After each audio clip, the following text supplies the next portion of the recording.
What's happening, everybody? I appreciate you checking in. Our owner, Mark Davis, decided to take that building, shake that shit up, and just flip that thing upside down. I mean, he is burning this thing up, and he's ready to hit that reset button. And I think it came to, honestly, some shock to a lot of people. As much as there's a lot of people that wanted AP gone, I think it was probably 80% of the people were probably wanting AP to be gone. But I think the longer Mark Davis waited, the more people were starting to come to terms with he might be sticking around. But then all of a sudden, Mark Davis dropped the bomb on us, and so we want to definitely jump on here and kind of get our takes. Definitely hear from the chat. I want to hear what the chat has to say, and just see kind of how this thing's going to keep moving forward. And we'll talk about who's going to be in charge of the decision. We're going to touch on some of the head coaching candidates. We're also going to talk about some of the teams that are looking for head coaches and how do we match up with them. But there's definitely a lot more research to be done on some of these head coaching candidates and which one really would fit us and just kind of fit some of the personnel that we have in the building. So we definitely want to reach out to you guys and take a look at the comments, see what you guys are saying, and we'll definitely hit you guys up in a second. But let me reach out to my guys. I appreciate you guys pulling up. I got Protect the Show podcast as well as the Severe Raider. I'm 805 Raider, Real Talk Raider Nation. Meet you guys. Make sure you hit that like button and subscribe, and just show your support. We try to get on here and hit you guys with our opinions. But, man, Severe, how you feeling? Yeah, man. It is man, I've spent a lot of time, a bunch of time, defending Mark Davis, and like way more than anybody else, going over the facts, what he had to deal with, all that stuff, man. But I can't defend dude no more, man. I cannot defend him no more, man. That's all I got to say. We don't talk about, and I say this on a video that I just dropped, literally, and we're going to talk about one of the moves that Mark Davis did. And I want to get your guys' opinion. I also want to get the chat's opinion. But Chris, man, how you feeling? I'm here so I don't get fined, man. That's what I'm on right now, man. It's just like Severe just keeping it real. I like it. Just like Severe said, man. I'm also a person that's always tried to bring the light, when it comes to Mark Davis, because he's an easy target. But man, it's tough. This one's tough just because I think just the ramifications of it, other coaching options. I mean, people are going to look at this and be like, hey, I only got a year max with the Raiders. Like if I'm a new head coach prospect, I only have, a year. I'm not going to be able to get a chance to really try to build something from the ground up and build a foundation. So I don't know, man. It's just the Raiders being the Raiders, man. It's just it kind of is what it is at this point.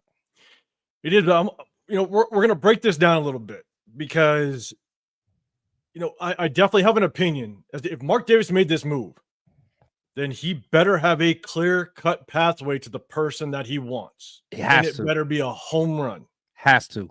After the debacle that we've had over the last 3 head coaches, and you could even slide Rich Bisaccia's name in there just because of what he did at the tail end of his little tenure and taking the mess that we had and taking that team to the playoffs. So you can kind of throw Rich Bisaccia's name in there because there was a lot of people that were like, hey, maybe you give Rich Bisaccia a year at least, but we're definitely going to talk about it because and we'll talk about at least the process that I hope or think Mark Davis might be, or I hope he's implementing to find his pathway to a head coach, but we'll definitely talk about it. But I definitely want to say what's up to the chat.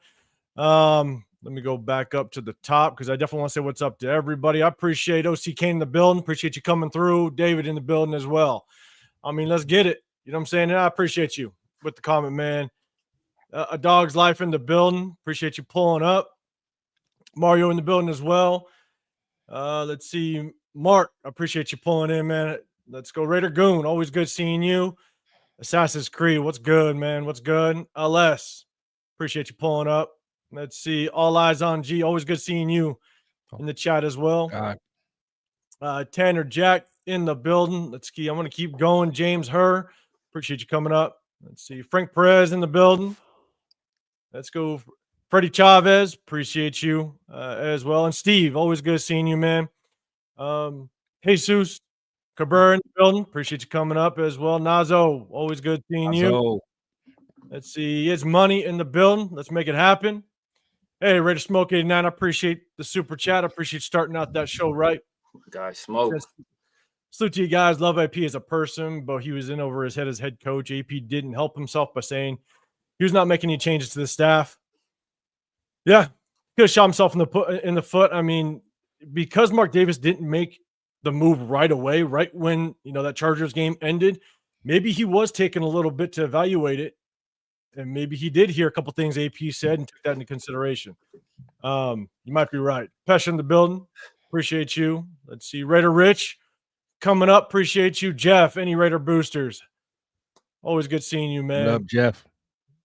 Dodgers, Raider, everything in the building. Brian Chavez, and everybody. I appreciate you guys coming up. I'll say what's up to the rest of you guys as we keep going.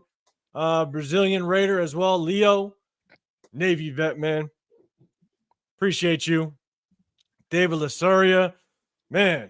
Vikings Jerome, everybody coming in the building. I appreciate you guys. I'll definitely get appreciate to all you guys, man. Hit the thumbs up, man. Appreciate every last one of you guys, man.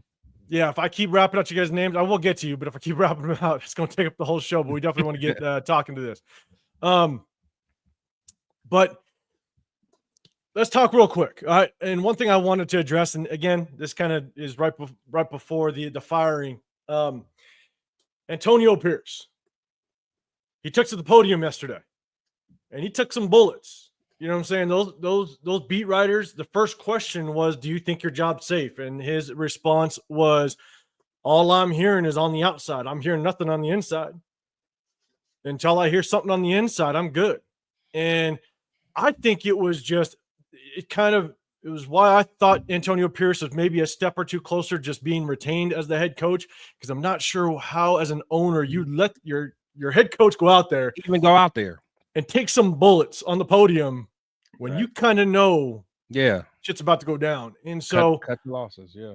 You know what I'm saying? And so it's like, I just don't, to me, it feels like a little bit of a dick move, because you could have just waited 24 hours and made the announcement and didn't let him go through that. So, Leo, what's up, man? Make sure you guys go hit up Leo. Make sure you guys hit that like button, support Leo over there on his channel. But Chris, man, what's your thoughts on that move by Mark Davis?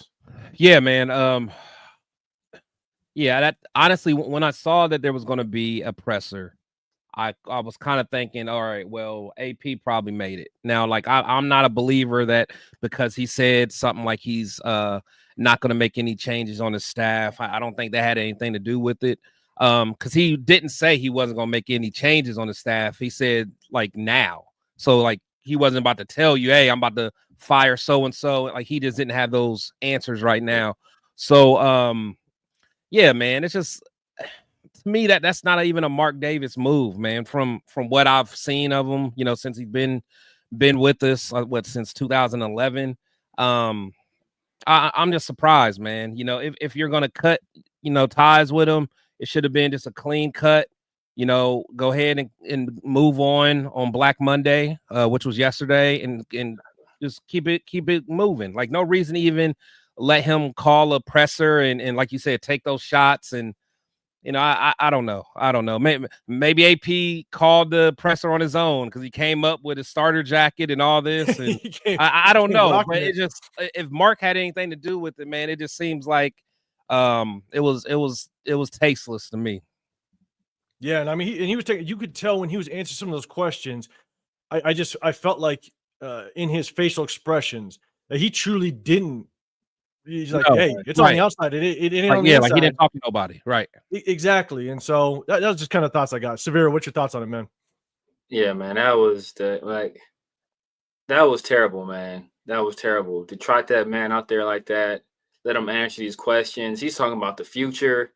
Hopefully we can bring Spillane back next year. Right. Coach, he's a guy. My son. I'm looking forward to my son. Shifting to the defensive side of the ball next year, getting him some exposure. Like, you let this man go up there and do that, bro. You had an opportunity. Make it like if you want to fire the man, hey, fire him. Right. We kind of felt this was coming anyway. But the fact that you let him go out there and it was being reported by people. It's being reported that, Antonio Pierce must be coming back. Because everybody knows you don't do that to somebody. You don't let them go. Like, you don't let them go to that meeting or let them hold that presser, address the media, and then fire them. Like, that is a terrible look. And people remember this type of stuff. They remember this kind of stuff. And it would not reflect well on us for potential head coaching candidates to see how we've been treating our previous candidates. How we did Josh McDaniels, how we did Rich Bisaccia, how we just did Antonio Pierce. It is not a good look. And agents are in the business of making their clients or making themselves money and putting their clients in situations to succeed. No, who was going to want to send their client to this shit show? Like, after, not only are you not giving anybody more than a year to get something done, but then when you fire them, you handle it so poorly. Like, this is trash all around, man. I don't know if this was a Mark Davis thing, if this was a Telesco thing, if it was a Tom Brady thing, but whoever orchestrated this, they're trash individual, because you don't do people like that. And at the very least, you do right by people, whether it's business or not. If it's business, it's a business decision. You make that decision, and you know what? We appreciate everything you've done. All you have afterwards is to fire this man after you let him go out there and takes those slings and arrows. And all you got is a tweet for him. That's all you got is a tweet. That's trash, man. Whoever was involved with it, trash. It also makes Mark look weak, man, because it makes it look like he almost got talked out of it. So it's almost like, like overnight, someone got in his ear and talked him out. It just makes him look weak, man. But the thing is, that's typically not what Mark is. You know what I'm saying? Like, that's just a little strange. So it is like, was that Mark's process? But then that's going to kind of wrap us into a comment regarding Telesco. But before we do, Leo, man, I appreciate the super chat. Hey, and Leo, I think you just got monetized, man. So, man, good luck to you. Leo. Let's keep that thing rolling, man. He says, I want this to work out so bad. We can't say not surprised. See 4-13, 10 game losing streak. It is what it is, man, but always be here. Yeah, 100%, man. But everybody, make sure you guys go support Leo. Make sure you support our guy. Just say what's up. A couple more people. What's up in Chile in the building. Desarda. Sorry, I don't mean to butcher it, but in the building as well. Always good seeing you coming through. Real Town Raider. LS, man, appreciate the super chat. Letting AP do the presser was a terrible look for the organization. You better believe that potential coaches are looking at that stuff. Classless, yeah, they are. I feel you. Terrence Sledge, appreciate you coming up as well. Sun Goddess, appreciate you. Goddess. Mutation, I appreciate the super chat as well. I said it's a business. You guys get so wrapped up in their feelings. So if they made him go out and do a press conference, it's life. Happens in the corporate world all the time. So look, and I'll respond to that real quick. Yeah. And guys, chime in. I understand. Yes, it happens, but at the same time, you have to just kind of show respect at the same time. There's mutual respect across the board, and you just do things a certain way. And that, to me, now, if you would have let AP, if you weren't going to make the decision for another week or so, and you were really pondering through, then I'd get it. But you called it less than 24 hours from that press conference, and you let him take those bullets for no reason. It was for no reason. I would just put it that way, right? And so AP's a big boy. He'll work his way out of it. I agree with you. But at the end of the day, there are other coaches kind of just looking at how organizations work and function. And we don't have the best track record in the world, and we don't need nothing else that's going to keep putting a damper on this organization. That's all I got to say. Do you guys have anything to add to that? Yeah, to his comment, yeah, you're right. Businesses can do whatever they like. But when you get to, some of those top corporations, people pay attention to what they do to the CEO or a top executive at those businesses. You still don't treat people wrongly, even on their way out. In a lot of businesses, you allow them to resign. You take their resignation and you let them go and kind of bow out gracefully. If we're going to compare it to the corporate world, You know, to me, it's just a bad look, man. It's just a bad look. Now, if Mark has some kind of master plan that he's been working behind the scenes or whatever, and like 805 said, that's a home run. You know, we'll see. But from outside looking in, and again, we don't know all the details. It just doesn't look good. And again, if I'm representing a client that's, you know, a hot name as far as a coach, I am saying so far away from the Raiders. Plus, they don't even we don't have a quarterback. This is just not a good destination for my client to go work. Yeah, go for it. Sir. Yeah, man. People always try to hide behind these platitudes. Oh, it's a business. Don't take it personal. Like, what are businesses made out of? People. What are people prone to do? Take things personally, right? They're prone to have emotions, have reactions. They recognize those other things, right? People are moved by stimuli, whether that be fear or whether that be something, you know, to get them excited, get them happy. Yeah. And when you go look at this organization, why would anybody look at this organization and say, I would be happy to work for that organization? If anything, they would be fearful to work for this organization because you could be fired at any time for any reason in the most classless way possible. So don't put these platitudes out. It's a business. Business are made out of people, and other people recognize how you treat these people. We always talk about there's only 32 NFL jobs, but there is a scarcity of good NFL coaches as well. So even though there are these other openings, we have these other openings out here. So why would any of these top tier names when it comes to this particular job, when the people that have previously had this particular job have been treated like crap? It doesn't make any sense. The math ain't mathing. So if you want the best people, your best bet is to treat the people you have in position well. Treat them well coming in, treat them well on their way out, because then people will have that same confidence that, hey, you know what? If I'm there, I have security. I know I will be treated well, and I know that if I have to make an exit, they won't try to make me look bad. They won't do it in the way that will embarrass me nationally. They will do it in a classy way, and then that way I can save face when I move on to my next organization, and I have to answer questions about why you got fired this way, or have to answer questions from the media about, you know, did you know in advance that the Raiders are going to do this to you? Like, those are the questions I'm sure Antonio Pierce's DMs are full of people asking, yo, did you know the Raiders were going to fire you? I'm sure he's getting thousands of DMs like that. Nobody wants to deal with that nonsense, but yet he has to deal with it because we chose to be a classless organization. Know why business matters? How you treat people matters. Remember when the Raiders were on top? We were on top for a long time.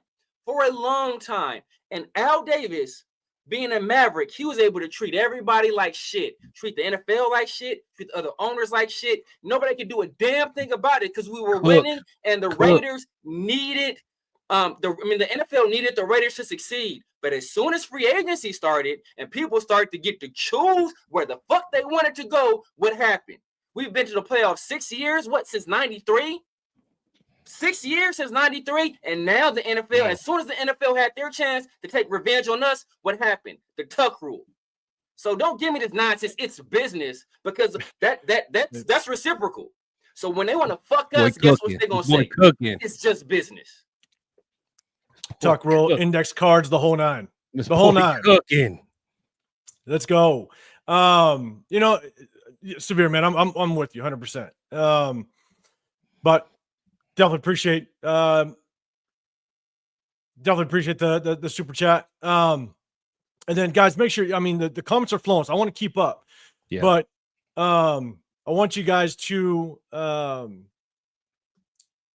that hashtag Raiders and then give the comment if you got something for us want to put up or respond to what we're talking about, just because it's flowing so quick. I'm gonna try to keep up. Super D, I appreciate it's in the building. You said so the majority wanted AP out, then complained about how they let him go. Make it make sense. We weren't necessarily ones that were saying, hey, we need AP out. It was more or less, at least for myself, it was more or less, look, if we do move on for AP, then it better be a clear upgrade, and Mark Davis better make it right. It's that simple.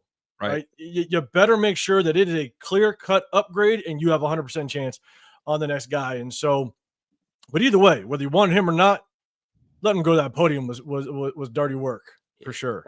It's how you do things. It's how you do things. It's like if you want to break up with a girl, there's a way to do it. You want to be It's a me, man, not you. want to be a man about it, and go up to her and let her know, like, you know what, hey, it's not working. It's not working out for me. I'm gonna stand there and I'm gonna tell you to your face, you know what, it ain't working. I'm sorry. I thought it could work. It's not working. Or you can be a peon and be a coward about it and send a text and never have to face her like a man. And that's what we did. We didn't want to handle stuff like a man. We didn't want to get rid of them when we should have. We wanted to let him go out there and do that in publicly, and then send a text and then send a tweet thanking him afterwards. It's cowardice. Yeah, no, I'm with you. So I think all three of us agree. Did him a little dirty, but you know what?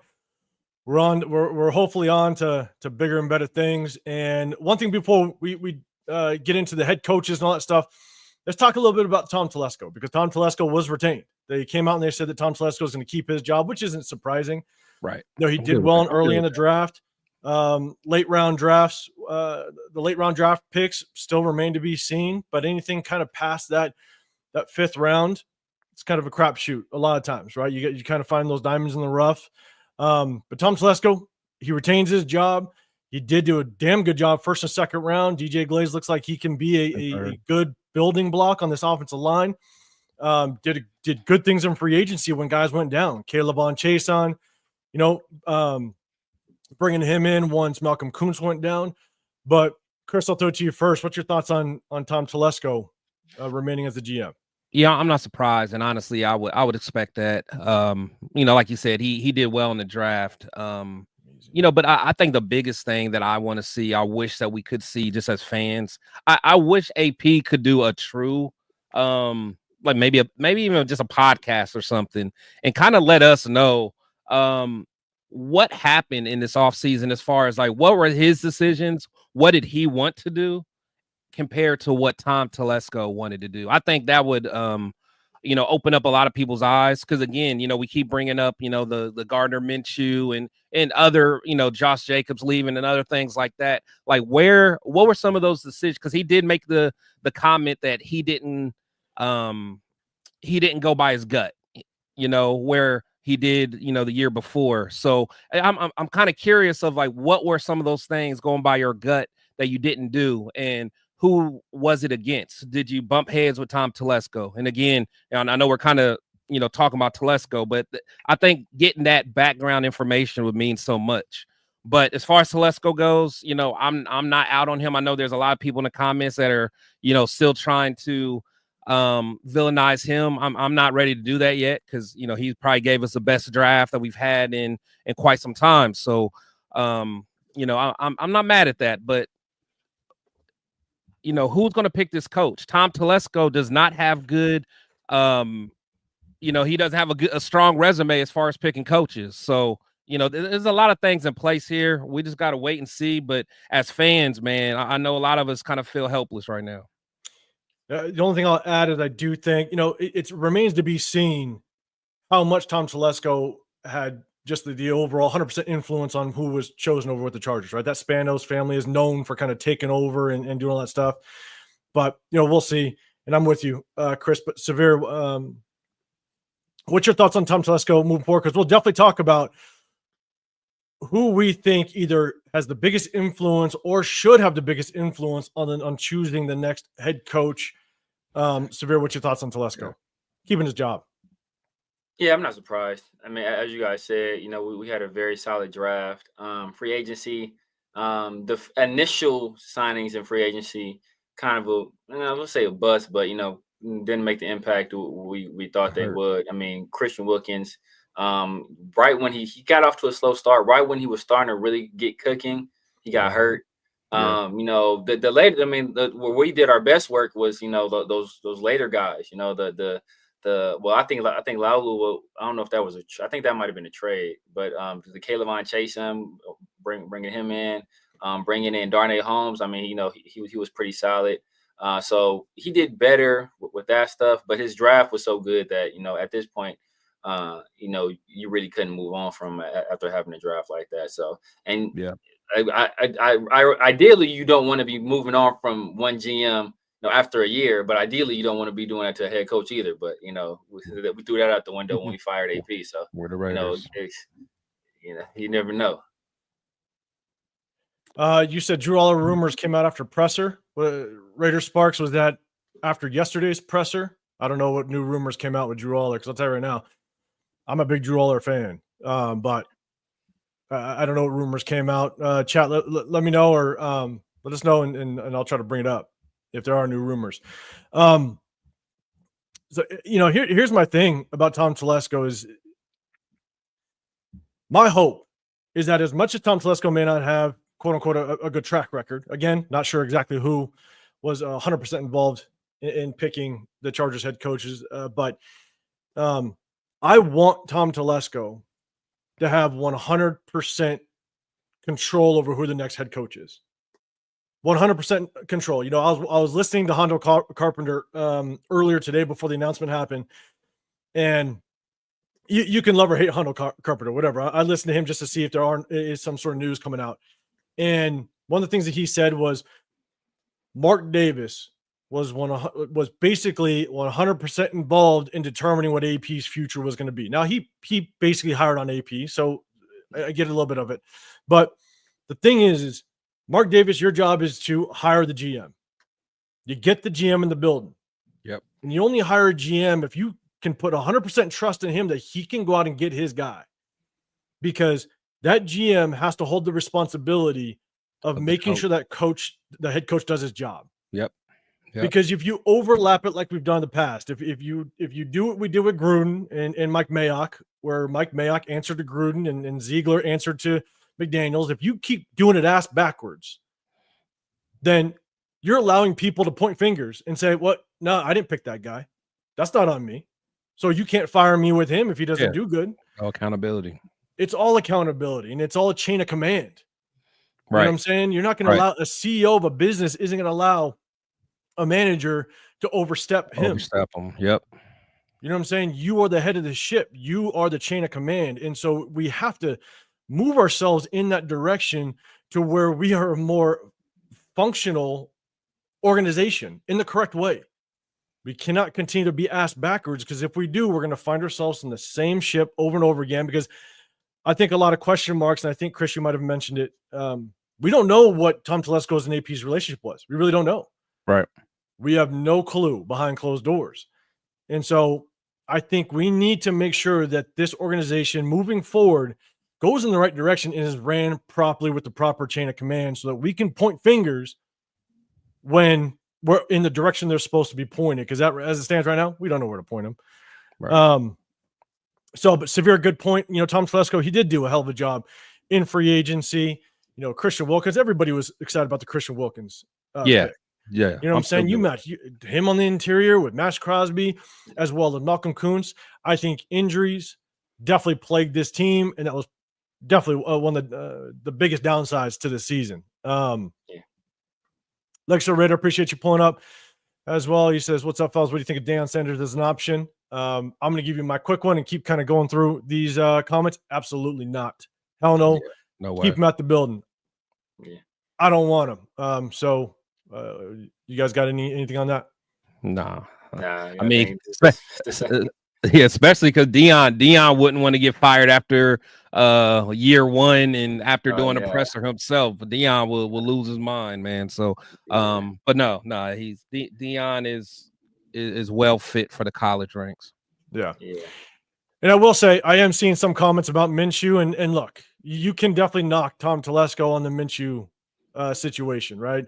Unknown Radio guy saying, but Tom, aka Coupon Tom, brought in Minshew. Okay, you can knock him on that 100%. And one thing that all you guys are going to get on this channel is we are going to be as clear and honest as possible. We don't sugarcoat anything. We don't sugarcoat shit whatsoever. That ain't nobody. We're not answering to anybody. I think that's the biggest knock on Hondo Carpenter. Unfortunately, he's in the building. He's got he's got to have access. And so I feel for the guy, but at the end of the day, we're going to keep it real. Tom Telesco, he kind of messed up on the Minshew situation, and so obviously he did try to move up in the draft a little bit, but at the same time, it takes two to tango. You got to have a team that wants to move up with you. And unfortunately, it didn't happen. But the Minshew situation, yeah, definitely mess that up. And we'll put it out there. Unfortunately, you mess up the quarterback situation, you're more than likely to mess up your season. So, yes, we can kind of put that on him. But I kind of take it as the 80-20 rule. If you're doing 80% right, then you're good. Yeah, you can live with the 20. Yeah, exactly. Yeah, exactly. Yeah. But we're nowhere near that. Yeah, we're not near that. But Tom, I want to say, and I mean, don't quote me on this, but I think Tom was close to 80% and doing some good things. He definitely missed on some, and we're not going to sugarcoat it, but I think 80%. Yeah. I think he did all right. I agree. San Antonio, Ray, I appreciate you pulling up. The lesson is never defer to others' opinions when you got where you were going. Where you got where you were by being you. Got it. Sorry, guys.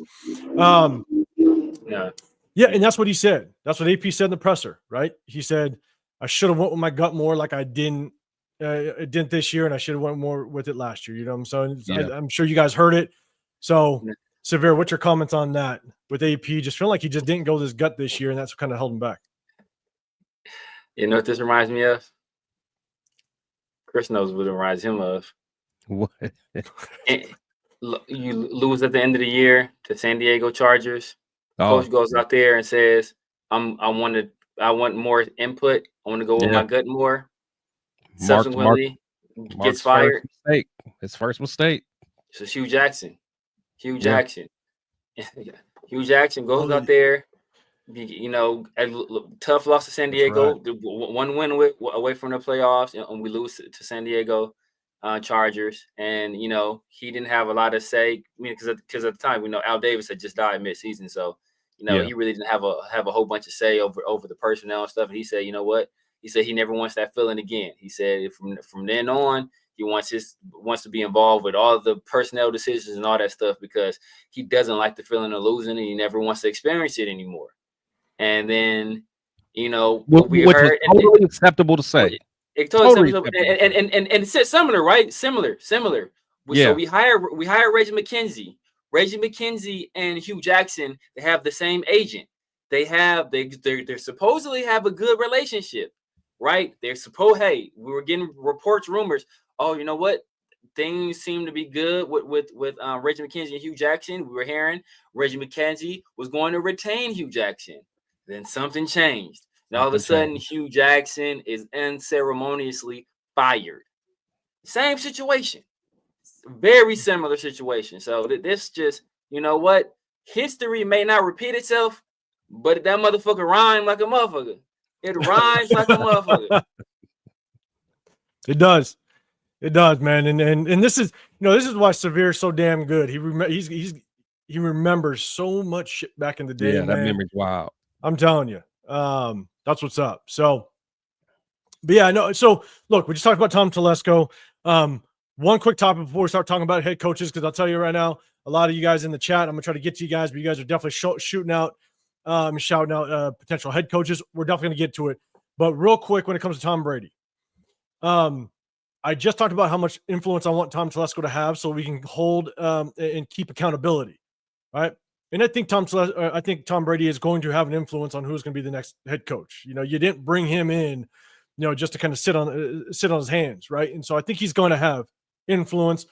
But I hope at the end of the day, it's Tom Telesco's decision. I hope that he has discussions in the building. Yeah. I hope that he does talk to everybody. You lean on someone that has that type of experience. I get it. Don't get me wrong. But at the end of the day, I hope it's all Tom Telesco. I hope it all comes out. This is Tom Telesco is the one that made this decision. Sure. Yep. It's not Tom Brady doing it. It's not Mark Davis doing it. That's my hope. And that's my thoughts. Chris, what's your thoughts on Tom Brady and how much influence he might have? I agree, man. And honestly, I love the fact that we have Tom Brady in the building because you cannot have enough winners around, people with a winning mentality. But the thing is, for people that just think that Tom Brady can come in here, with no experience running a team or being in the front office, like, yes, Tom Brady is a GOAT at throwing the football and breaking down defenses and And being a great teammate, taking less money so they can use salary cap in other places. Tom was a master at that. But people are just wanting to just hand him the keys just because he was a great quarterback. Because if you think about it, his viewpoint and philosophy of probably how a team needs to be ran is going to be what we saw in the Patriots. A lot of you guys didn't want the Patriot way here in Vegas. A lot of you guys are dragging your feet and moaning and complaining and stuff like that. We were the Patriots of the West and all that. I don't know, man. I don't know. So I'm with you, man. Let's let Tom Telesco pick his guy so he can be held accountable. Hey, if this head coach does not perform, you are the one that put your stamp of approval on him. So you have to come to the front of the class if it doesn't work and tell us why and how are you going to improve the situation. I'm with you, man. Severe, what's your thoughts on it? Yeah, man. Well, as you said, man, we need to lean heavily on Tom Telesco and his experience. That being said, his experience in hiring head coaches has been abysmal. And if you want to go with the talking point that I'm hearing from a lot of people is that, oh, well, you know what? It wasn't really him. It was the Spanoses, right? It was the Spanoses, right? Well, then if that's the case and it wasn't him and it was the Spanoses, then he has no experience hiring head coaches. So why would you trust him any more than anybody else? So either he's bad at it, you go by his track record, and he sucks at hiring head coaches, or it was all the Spanos family, and he has no experience doing it at all. So why would you trust him to be able to do it now? Right? And then we're going to talk about Tom Brady, right? And I'm somebody that I supported Tom Brady being in the organization because you want a winner around, right? You want a guy that knows what it takes to win in this arena. But what you don't want is somebody that doesn't know what they're doing to try to do a job they've never done before. Case in point, right? Tom Brady, winner, right? Tom Brady got hustled by Sam Bankman-Fried. Cost him $30 million. $30 million plus whatever he'll have to pay in taxes, plus whatever he maybe have to pay in lawsuits. What was his judge of character and talent at that point in time, right? He wasn't Tom Brady the GOAT. He was Tom Brady the Mark, who got tricked and hustled and swindled out of $30 million at least. So don't tell me that he knows how to hire people. He's some great judge of character all of a sudden because he didn't know he wasn't a winner then, was he? Because he lost $30 million. That's a take. That's a take. All right. Hey. That's a take, bro. That's a take. Take that. Hey, sweet. That's a take. Here's to you.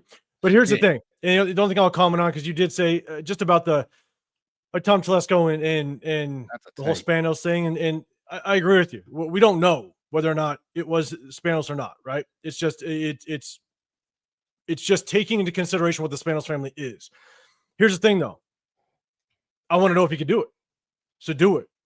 You hired him as a GM, take on that GM responsibility, point blank, period. All of it. And do it. And if you suck at it, then we can confirm that you suck at it, and now we know for sure you suck at it. And then we can point the finger, boot your ass out, and get the new guy in. You know what I'm saying? And so for myself, that's the biggest thing, is it's just making sure that we get our organization running the proper way.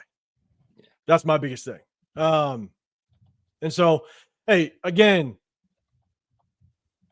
make sure you guys like that button or hit that like button, subscribe wherever you guys are at. I appreciate you. We got a ton of people in the building.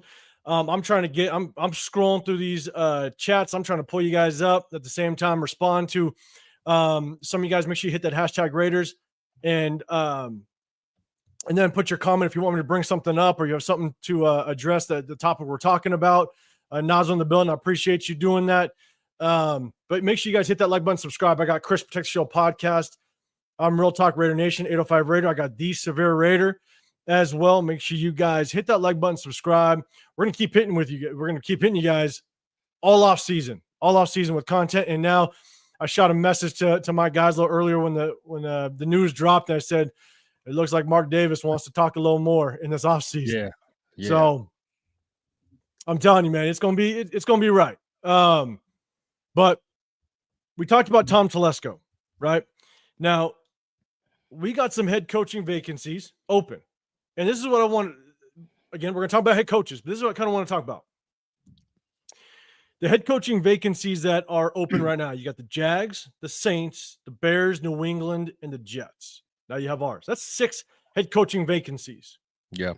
One of the things I was saying before is, if Mark Davis did make the decision to move on from AP, you better guarantee that you have someone lined up to right this ship because you've screwed up the last 3-4 coaches. You better guarantee that your guy is going to be there and that you can nail this, because your track record is trash at this point. So with that being said, you can want somebody, but would that coach want to come here? That's why sitting at number 1 or number 2 in next year's draft pick is much different than sitting at number 6. You want to have that draft pick, so if you do have an offensive-minded coach or what have you, they can get their guy. And so we got the Jags, Saints, Bears, New England, Jets, right? Let's take Jags first. Would a head coach, a top head coach, we're not naming top head coaches just yet, we're going to get to that. Would a top head coach want to go to the Jags or us? Chris, I'll throw it to you first. Yeah, Jags. Jags. Yeah, they have a quarterback. Yeah, I'm not throwing trick questions out. I'm just Saints or us?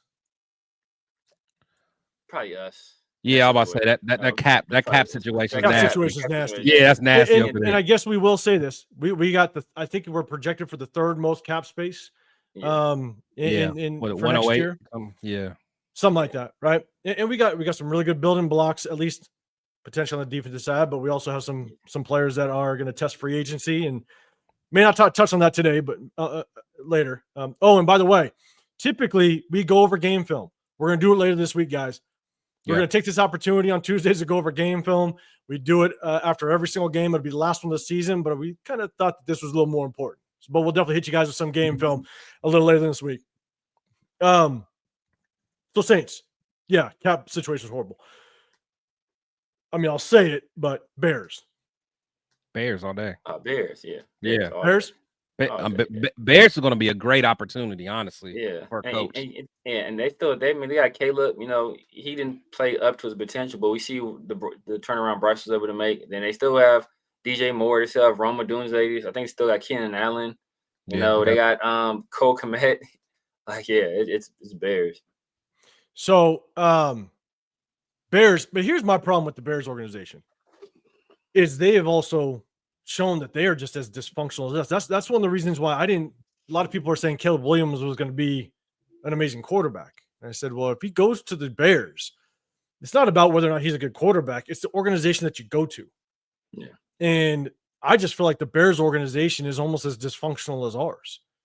Yeah. So that's my only concern. Yeah. It might be a little bit different dysfunction, but they are dysfunctional over there, and so that's my only issue with the Bears. Then you got New England. Would a top head coach candidate want to go New England or us? New England. We got a quarterback. And, I think people have a lot more trust in Robert Kraft than they do in Mark Davis, to be honest with you. I'm with you. And they're very recent to having that winning culture, right? Yeah. Now that whole Gerard Mayo thing, I think that they got off of him real quick because I think they do have someone in mind. Someone in place. Chance variables coming. And the fact that I think I tweeted this out, but they just recently interviewed Pep Hamilton and Byron Leftwich, which are 2 guys aren't head coach material. So they just did that. They just fulfill the Rooney Rule. That's the Rooney Rule. You have to hire interview 2 outside of your organization. So they interviewed those guys. So they likely have identified somebody already. And if the contract negotiations work out, we'll probably have an announcement pretty soon. Yeah, Jason Marshall pitches coming in. Yeah, you're saying Mike Vrabel and Saleh as DC. We'll definitely talk about head coaches in just a second. But it's just to kind of address, right? The last one, and I'll tell you, it's the Jets.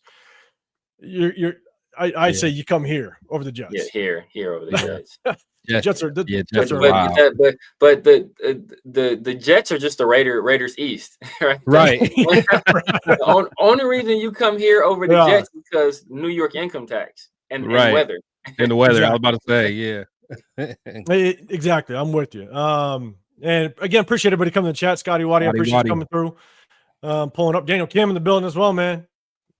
Always good seeing you. Raider Pete, man. Good seeing you. And so look, we just kind of identified, and again, Chad, I'm trying to get you guys involved. You guys are flowing with the comments. I appreciate you. We just talked about the teams: Jags, Saints, Bears, New England's, Jets. Okay, so now top candidates. Okay, so everybody in the chat, I know you guys have been throwing it out there, but just try to do it one more time for me. And I'm going to scroll down a little bit.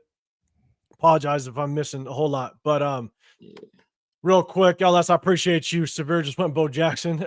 I know it was a little bit ago, but yes, cooking, 100%. Black Sales Sports Talk. Appreciate you coming in the building. We should have never made AP the head coach if Telesco was just going to make him the fall guy. Telesco sucks at picking head coaches. Shake my head. Don't know what to think. Yeah, you kind of do get that feeling that maybe he was a little bit of a fall guy. I appreciate the super chat. Absolutely. Yeah, you kind of get that feeling a little bit that maybe AP was the fall guy, unfortunately, but it is what it is, and that's where we're at right now. And so everybody in the chat, I've kind of got to the bottom. Apologize if I missed anybody or have missed skipped over anybody. Hit that hashtag Raiders and let me know who your number one pick as a head coaching prospect is to come to the Raiders. We're going to talk about it, and I'm going to start pulling people up. And so, Severe, what's top prospect? If you could pick one guy to come over to the Raiders, who would be your guy? Pick one guy. I like the list of names he has there, except for Vrabel. Another guy I like is Brian Flores. I mean, I think he was building something in Miami. I like Flores. Before he was kneecapped by the Dolphins owner. So I think you work like he's worked on the staff. Think about this. He's worked on the staff with Bill Belichick. He's worked on a staff with Mike Tomlin. He's also worked on a staff with Kevin O'Connell. Those are three elite head coaches, So I think that he's taking experience from those guys. He can do it here. Now that kind of goes against the grain a little bit in terms of, I know, the trend is the higher young offensive minds, but I think he's a guy that can. He's a no-nonsense guy. I think he's a guy that can build culture, and I think he's a guy that a lot of people complained about accountability this year. He's gonna hold you accountable like a mug. So that's somebody I would also identify, as long as obviously Ben Johnson, Bobby Slowick, Liam Cohen. Chris, top guy. Who are you thinking of? I'm very undecided, man. Because the guys that I would consider like the Ben Johnsons, I know that they're just going to be off the table. So if I had to pick, it would be like someone like a Flores, because just his coaching tree. And then he's really one of the only head coaches that kind of was under the Patriots that actually did well. He did well until the whole kind of force the tanking thing kind of went. So at this point, because honestly, I didn't think we were going to let AP go at this point.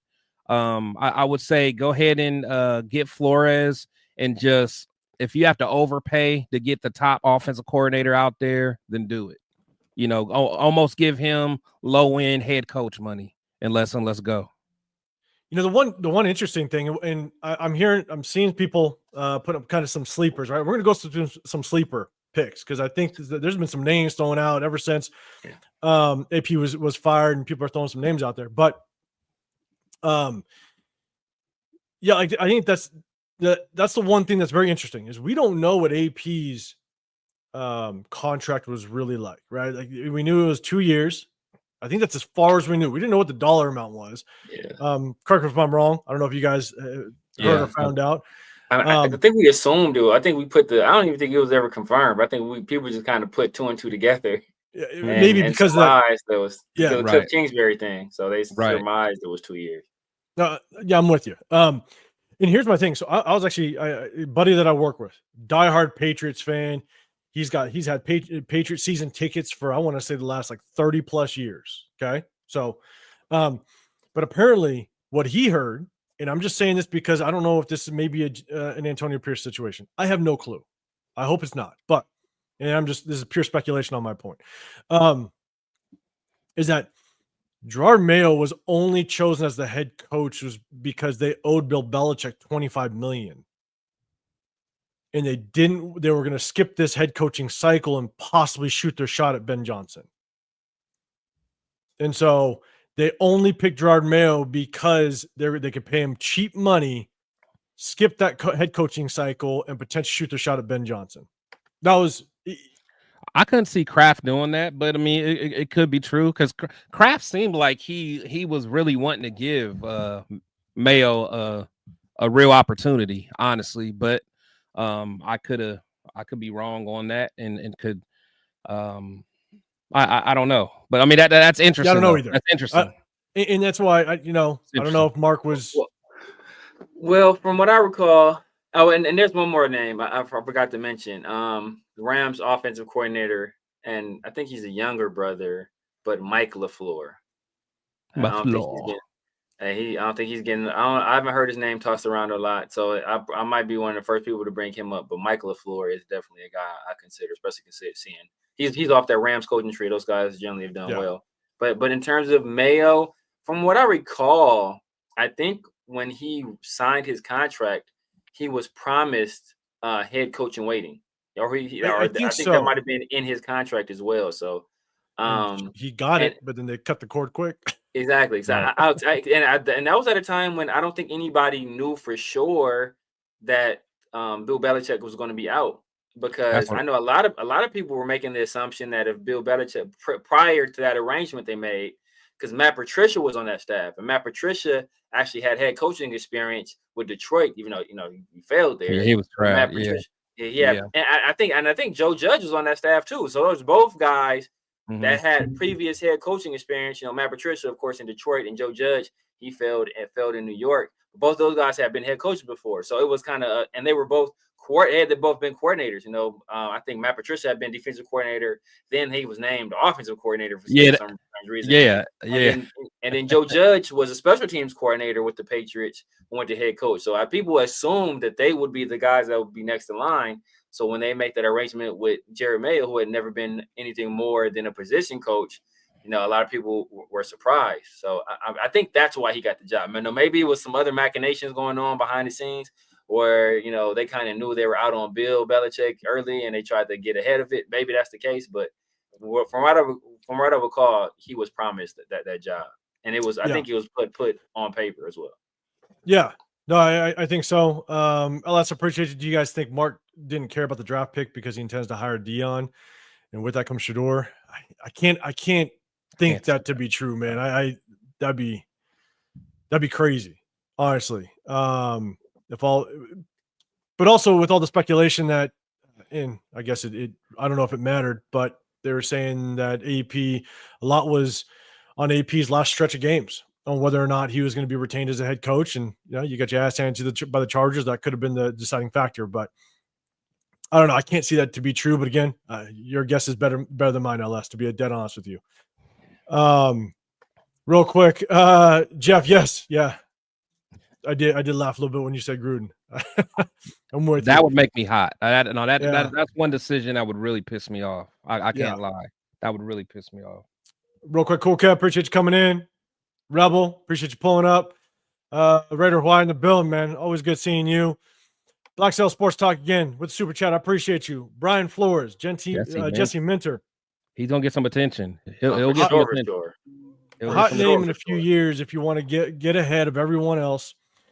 You're saying Brendan Marin, OC of UNLV, at least bring him in as a potential OC. Man, you're going deep. You're going deep.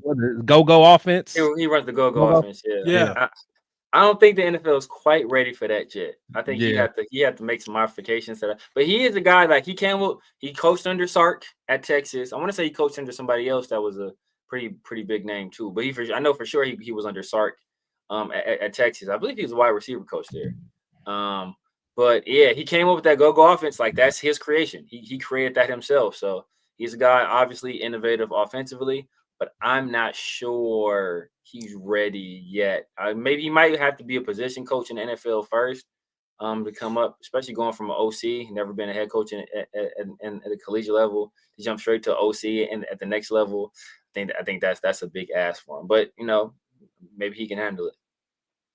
Yeah, maybe. And so here's my thing: is I in my opinion, when I talk about my top prospect, I think for myself, you got rid of AP. My top, I do like Brian Flores. Don't get me wrong. I think he did amazing things with Miami. I think he was well on his road. I think he kind of got screwed in Miami. Obviously, kind of what he brought to light over there. And I do like Brian Flores, without question. I'd like to see us. I really would like to see us go after, and I don't think he'll come, but Ben Johnson. If that would be my top guy. Yeah. Again, it's just moving with the concept of marrying a quarterback with your offensive coordinator and not having to have this offensive coordinator carousel if you do have a good offense. One of the worst things you can do to an offensive coordinator, and Severe, I know you've heard me say this time and time again, I say it on my videos that I drop, is the worst thing you can do is continue to change offensive systems on a quarterback. And if you find a quarterback, marry that OC with that quarterback and keep them. Andy Reid, Patrick Mahomes, Sean McVay with Matthew Stafford. The biggest question is, how well is Dan Campbell going to do when Ben Johnson leaves? What happens if Ben Johnson or when Dan Campbell, maybe he slips a little bit on the next OC? Yeah. And now that Lions team kind of comes down to earth a little bit. He's going to find himself getting in that coaching carousel, over and over and over again. And I would love to see, you look at the successful teams. You look at the 49ers with Shanahan. He found Brock Purdy and was able to kind of build him. And now if they stay together, as long as that team stays healthy, they can continue to compete. May not be Super Bowl bound every single year, but you're going to compete. Yeah. And I'd love to see us kind of get in that trend. I am. And you guys know me. I am a defensive guy. I grew up and played all my years of football as a defensive guy. So I lean on the defense. But when you look at the success of these teams and all these teams that are going to, deep in playoffs, championships, they got themselves really an offensive powerhouse. Rarely do you see it when a defense fully takes over and shuts somebody down. I mean, last time it happened was when the Bucs beat Mahomes, right? Yeah. They figured it out. Yeah. But that's kind of few and far between. Yeah. So that would be my biggest, that would be my top head coaching candidate that I'd like to see us bring in is Ben Johnson. Now the next question is, and I everybody in the chat, I'm bringing up your guys' suggestions, guys that you guys want. Now, we're gonna go over some sleepers in just a second because I'm seeing people throwing out Kellen Moore. But there's definitely some sleepers, and I'm definitely going to bring them up. Appreciate everybody in the chat. But question is, and Severe, I'll throw it to you first. And I know we both know our answers, but I'm going to throw it to you first so you can talk about it and preach a little bit. But you can want somebody, but are they going to come here? That's the biggest thing out of this. And that's why I wanted to name off the 6 vacancies, or at least the 5 in addition to us. I want to name that off because you better hope that your top guy, whoever you want, is actually going to come here. And do we have a shot at getting our top pick? Do you think someone would want to come here? Top guy would want to come here? No, not if this is going to be a game of musical chairs for the top people. I'm sure they have the best candidates in mind. And even if, let's say, because I heard that the Bears, I want to say the Bears they're okay. I think it might have been the Patriots too, but I know for sure they said the Bears, they are willing to trade for a coach. And one coach that I've heard being named is Kevin O'Connell. So that the Bears might want to make a trade for Kevin O'Connell. That would be insane. That would be crazy. And that would be even worse because, he's like, they're both in the NFC North team. So I don't see that happening right there. But like, let's say a team trades for Kevin O'Connell. Like, you would want to come to the Raiders or go to the Vikings, it's going to be a game of musical chairs. We got to hope that some of the better guys don't get jobs, and that's the only way we're going to end up with them. Because if they have their choice of picking from the 6 jobs that are available right now, the Raiders are 4 or 5 Mhm. at the highest, right? The highest possible is 4. Yeah. And so, the Saints and the Jets and then us. And that just depends on, like what you feel about our weapons and our organization as a whole. So yeah, we're probably 4th. So there's gonna be other jobs that are gonna be be fulfilled before ours. We're not gonna get our top choice likely. And just because of our history, don't be surprised if we all of a sudden see a name that's just like, where the hell did that come from? That Right. would just be our luck as Raider fans. Chris, I'm gonna throw this one to you. I'll ask the saying Ryan Day. What's your thoughts? Oh, He's joking. He's joking. Is he just coming at you? That's what Yeah, no. I mean, Ryan Day, if he loses against Texas, he's out of there. I mean, after that Michigan game, they wanted his they was like off with his head. So there's zero chance Ryan Day. yeah. So I guarantee he was just joking. Yeah. So hope so. That's me scrolling through the chat, man. I'm trying to keep up with you guys. Ryan Day is trash. Chris Mile 420, appreciate you. Does Ben Johnson have any ties to or to Brady? Probably not. I don't think so. The only thing that I will say that Brady definitely does bring benefit is now that he's been a broadcaster, he's been able to kind of be in the building in some cases. I know that there's been limitations now that he has percentage of the Raiders, so I think that there's limitations to what he has access to. Yeah. But definitely it's promising that one, he's got so much history in the league, so he understands these names. Yeah. Right. And the building blocks that some of these guys have gone through in order to get to where they are. But at the same time, he's been in the buildings as a broadcaster. I know it's just been one season, but that might help him just kind of see within the walls of these organizations and kind of give his insight. Again, like we were saying, lean on him. I just hope at the end of the day we can point the finger at Tom Telesco and say, if it works, you're the shit, you're the man. If it don't work, get your ass out the building. Yeah. Point blank period.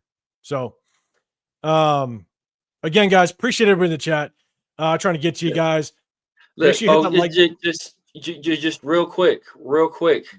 Know why Ben Johnson is even like, we already think it's far-fetched, right? We already think it's far-fetched for us to get Ben Johnson because they have other options. So just think about this, because I forgot about this. Where did Ben Johnson and Dan Campbell? Where did Ben Johnson and Dan Campbell meet? They met both as position coaches with the Miami Dolphins. Who was the Miami Dolphins head coach when they were there? It was Joe Philbin. Who did Antonio Pierce just bring on? To be one of his most trusted advisors on this team. Yeah. Joe Philbin. Do you think that Joe Philbin, who was close with Antonio Pierce, who just got dogged out by the Raiders, was going to tell one of his former pupils, "No, what? Maybe you should go coach for the Raiders." That's a great place to go. Put the pieces it's together. Just business. Who cares about people's feelings? It's just business. Remember? Yeah. That's put the pieces together. Remember that. I hope they're still in the building. Whoever's hating on the presser, I hope you're still in the building. But yeah, man, hey, good point, because that is. Eyes are always watching. That's the thing. Eyes are always watching. You don't want the wrong eyes to catch you.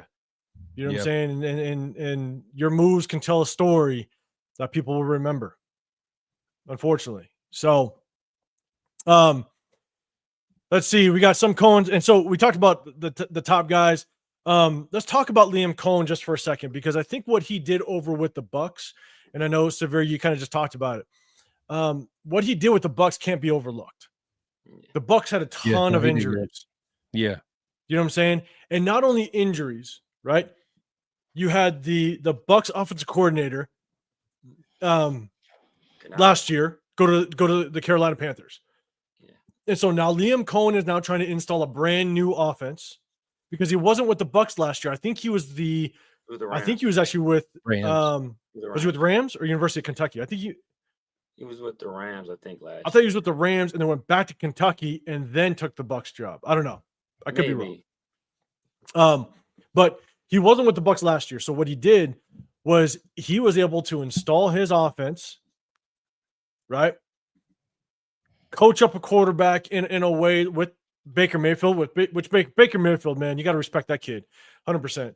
Yeah. But not He only has talent, though. He does have talent. he has talent, but you got to get it out of him, though. Yeah. But at the same time, that offense went through a bunch of injuries this year, right? Yeah. Chris Godwin goes down. I mean, you have injuries, and you can keep that thing rolling. So you got to give respect to that. Now, the only concern I have with Cohen is it's kind of the same. It's like, is he ready?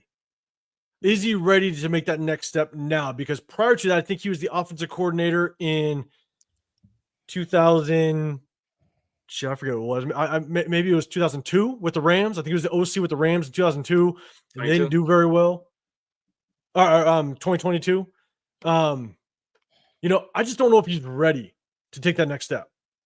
And are we a well organized and well-oiled machine to have a young someone in training to kind of be able to right this ship?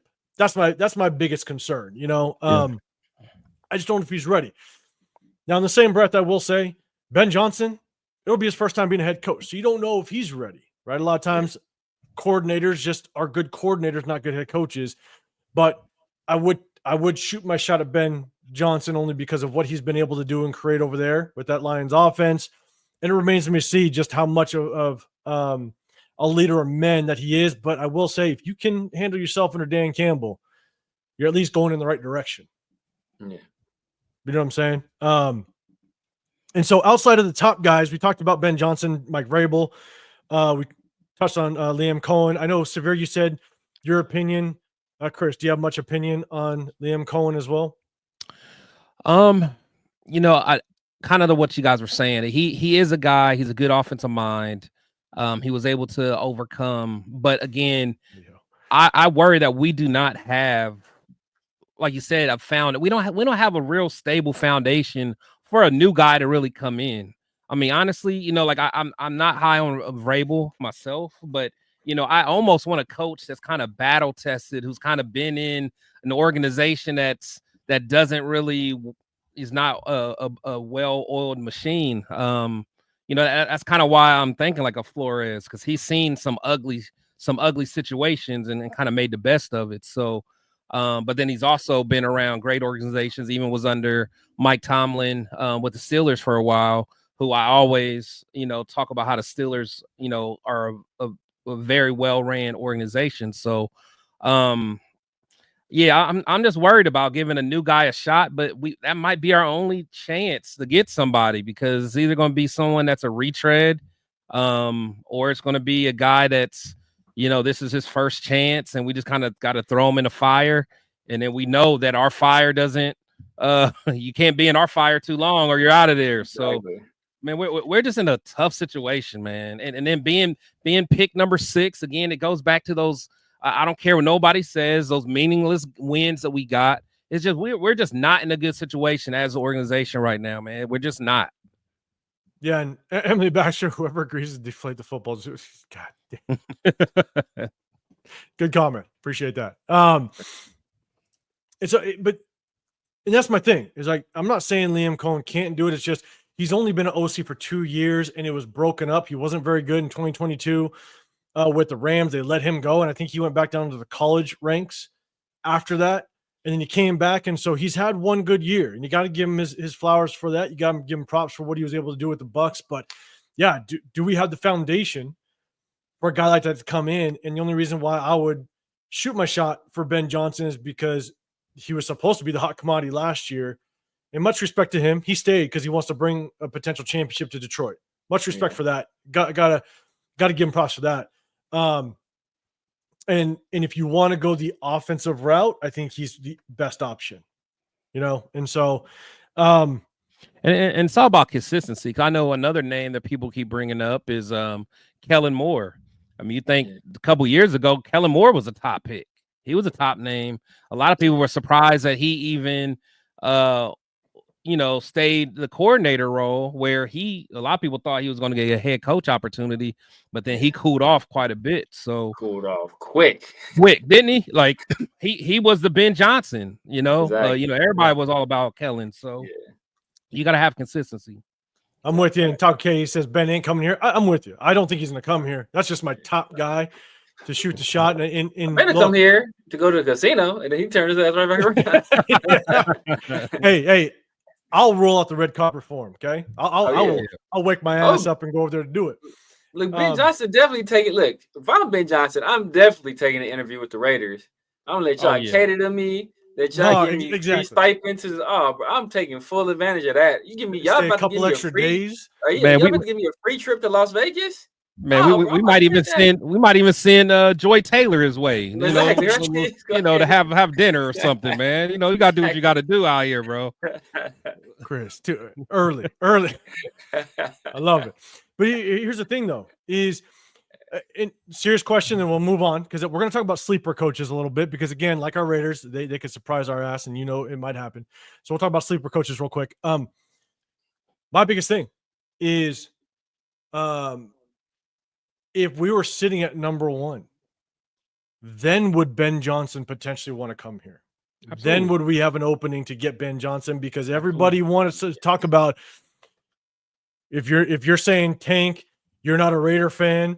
That win against the Jags and the win against the Saints was just so important that you couldn't go get a potential top tier head coach. Now, again, not saying that's going to win us that top tier head coach, but I'm just saying it puts you in a better position to be more enticing to come on over here, knowing that not only do you have the first round draft pick, you got 2 number 3s.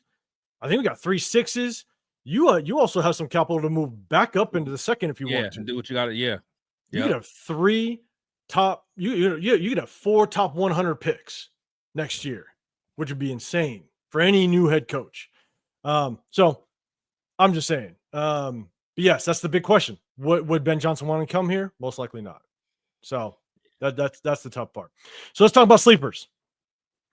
And I'm seeing a lot of people throwing it in there. Pigskin 76 said he called decent plays at Kentucky. Okay. I didn't watch too much of them at Kentucky. I do know that Kentucky had some stretches of some decent. Actually, I take that back. You might be right, because if he was calling plays at Kentucky, he had that. I think his name was Haney. He was the quarterback for Kentucky, which I wanted him as a sleeper, but the Ravens picked him up. And I actually like the kid. So. But let's talk about some sleepers real quick. A lot of people are throwing out the name Pete Carroll. Chat, let me know. Hit that hashtag Raiders first, and let me know what your thoughts on Pete Carroll are. Severe, I'll throw it to you first. What's your thoughts on Pete Carroll? But I think he put something out that he would consider returning or coming out of retirement to potentially take the Bears job. What are your thoughts on Pete Carroll? Yeah, why would Pete Carroll want to come? First of all, why would Pete Carroll want to come here? That's a good question. But like it was like I by the time Pete Carroll builds this team in his image, he'll be 80 years old, bro. Pete Carroll's like 70. Pete Carroll like 74 years old, man. What the hell? Like by the time he gets this thing together, Pete Carroll. Pete Carroll's old, bro. Well, Pete Carroll was old enough to be my grandfather. Literally. I knew the age was going to come up quick. Bro, he is 70, so 74, 73 or 74 years old, man. Like, nah, bro. It's like, man, no. Nah.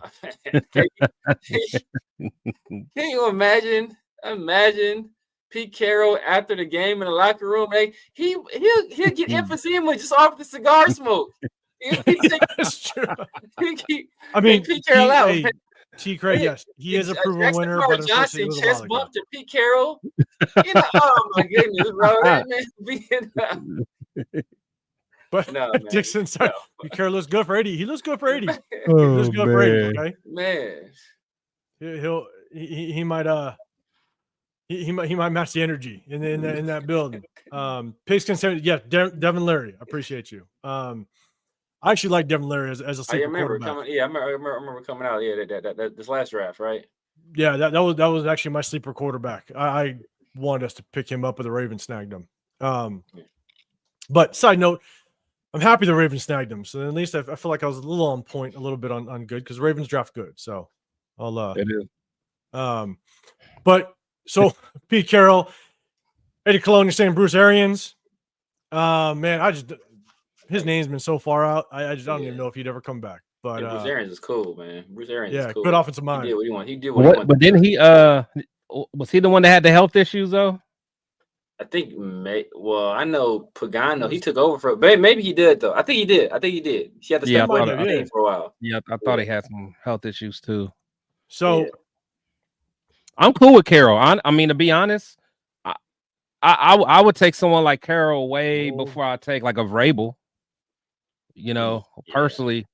I know he is old though, but no, I mean, but because to me, like Carroll, he's a motivator, and again, he's one of those guys that's seen organizations at their worst, and he's been able to build up organizations, so he can kind of come in and look at the mess that we got, and at least he would have a plan to kind of get us back into contention. So he's not my first choice, but if for some way he was named, I wouldn't be upset. And Michael, shout out to you, but Marvin Lewis, there's no way Marvin Lewis would, after what they did to his mentee, nah. Marvin Lewis would come nowhere close. Oh yeah, no. Yeah. Lee, I'll give you a shout out, man. Forget this damn team. I'll give you a shout out, Leo. Make sure you guys go hit up Leo. Yeah, go hit up Leo. Go hit up his channel. Make sure you guys subscribe. I think you just got monetized, man. Congratulations, man. Congratulations. Some of that merch. Make sure you make it happen. But hey, everyone in the bill, I appreciate you. Make sure you guys hit that like button, subscribe. I got Chris Protect Show podcast. Got the Severe Raider. Make sure you guys hit that subscribe button. We're gonna hit you guys all in the off season. I'm 805 Raider. My channel is Real Talk Raider Nation. Hit that like button, subscribe. We'll keep hitting you guys, man. You guys make it fun, 100%. For sure. But here's and it kept kind of going through. Yes, Michael, Marvin Lewis, you're throwing that out there. Here's my biggest thing, and this is where again hit that hashtag Raiders, and then let me know what your opinion is on this. Fear Raiders saying Mike Tomlin. Yes, we all can dream. That would be that was my pick 4 years ago before McDaniels. I said trade for his ass. Oh yeah. But hit that hashtag Raiders. Let me know. Oh, Patrick Graham. What are you guys' thoughts on Patrick Graham possibly coming in, being interviewed? Don't know. Obviously, I think he's linked to the Jags right now for their head coaching position, but he's also linked for the Bengals defensive coordinator position. Yeah. And here's my thing. That was actually interesting because he didn't sign his contract in last offseason. There was already reports he was going to go out and interview, which wasn't surprising. You want to test the market. You want to go show your worth, right? But it was interesting that he was taking an interview for a lateral movement, and that was announced, I think, today. Yeah. And a lateral movement, yeah, you can go to a better organization, team with more potential, maybe get paid more. But it was a little weird that he was going to take a lateral interview at that moment. And that's when it kind of dawned on me. I'm like, oh, shit, is something brewing a little bit. But what are you guys' thoughts if the Raiders did reach out and interview Patrick Graham? Because there was a lot of talks on Patrick Graham potentially being head coach in the last head coaching cycle. What are your thoughts on Patrick Graham if we did interview him? Severe, I'll throw it to you first. I think Patrick Graham has everything you want in a head coach. I think he's a brilliant guy. Obviously, Ivy League graduate. He knows the game. He's coached under some incredible coaches. I think he gets along great with the players. We've seen his propensity to hire very well. You look at Ricky Manning Jr. as cornerback coach. See what he did. The exponential growth of JB. Look at the hires they made in the back end for the secondary coach. You look at Robbie Leonard, who's a guy who's done a tremendous job. Outside of Tyree Wilson, all the young guys are playing well. So I think he's displayed his ability to hire. But I think for Patrick Graham to be a head coach, he needs to go to a situation where the offense is It's already already set. kind of established, right? Yep. Yep. Being here is just going to be essentially Antonio Pierce 2.0, maybe better game management, but Antonio Pierce 2.0, where it's like, you know what, our offense is a mess, our defense, this team was top 10 in scoring defense heading into week 18. Think about that. Top 10 in scoring defense with the injuries that we've had. He was able to cobble that together. So, like, obviously the guy knows what he's doing on that side of the ball, but as you talked about earlier, if you can't score points in this league, you know, unless you have like the Ravens defense, like you're not really going to be able to do much of anything. So I think he needs to go to somewhere, as I said before, that's more established on offense, or at least where there is a quarterback in place and he can just match that quarterback with a good offensive coordinator. We have neither an offensive coordinator in place or a quarterback that we can do that with. So I think that, you know, I love him. I love for him to stick around as DC, but I don't think this is a spot for him to be a head coach. The Jaguars would be a great spot. I think that would be a great spot for him. Yeah, already established quarterback. Yeah. And you got Brian Thomas Jr., like you were saying. I mean, just that tandem could be deadly. Chris, what's your thoughts, man? Etienne, Evan Ingram, they got some stuff over there. Yeah. For me, and I know Severe and I, we kind of talk about it in our group chat. I don't see PG as a head coach potential, or at least a head coach candidate right now. I really don't. I think when I look at guys that are defensive minded coaches that are ready to become a head coach, I need to usually see like a top 5 unit that they coached. You know, he's never had a top 5 unit as a defensive coordinator. He has, I believe, 2 times a top 10 unit. I think in 6 years or something like that. But you know, I just don't see it yet. Now, you know, if he, and honestly, I think if there weren't injuries, you know, like if Kuntz didn't get injured and everyone didn't get injured, I think this would have been his year to really springboard himself to show that he's ready for the head coach opportunity. Because honestly, I thought coming into this year, if everything went as planned, I was thinking that Graham will be gone because, you know, he's going to have that top 5 unit and be ready. I just don't see it yet, but I do think him going to the Bengals is going to be a great opportunity for him because they already had that offense set. They just need, and honestly, if the Bengals just get decent defense, that's a team that's going to be competing deep in the playoffs year in and year out. And that's always a good look for a coordinator when you're playing at the highest level, playing in meaningful games. That would be a great opportunity for him. And then he can go from a head coach from there. But like, honestly, if I'm a Jaguars fan and I'm hearing, hey, you guys just hired the Raiders defensive coordinator as your head coach, I'm not excited. I'm not excited if I'm a Jaguars fan. Yeah. So, Wes, no, we did not mention Aaron Glenn. But here's my thing is, and actually, Chris, I'm with you. You know, to me, I feel like we've talked about it before. Some coordinators are just really good coordinators. Yeah. Right. And they have the personality as a coordinator. Patrick Graham strikes me as the guy that has a coordinator personality. Yeah. Not That will be a great coordinator for a long time. Yeah. Now it's pure speculation. I'm also going to say that we're not inside the walls of the locker room or what have you.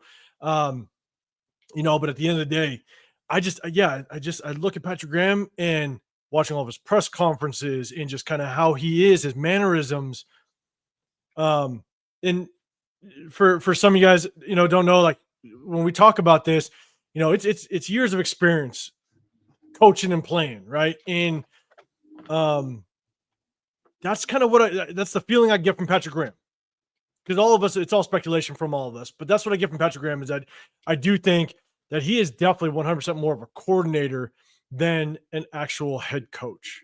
So, does he deserve a shot to come in and possibly interview? He can, but my only problem with interviewing someone that's already in the building and you interview him and he, and let's say he doesn't get the head coaching job, or if you interview him, I just don't know if he'd be right for the Raiders right now. I really don't.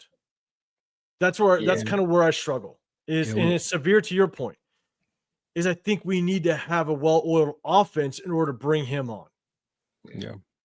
And that's where it's really tough. I have no clue as to whether or not he'd have the mindset or wherewithal to build an offense with a defensive mind. I don't know. So severe to your point, I think that would be a tough transition for him. And so got Patrick Graham.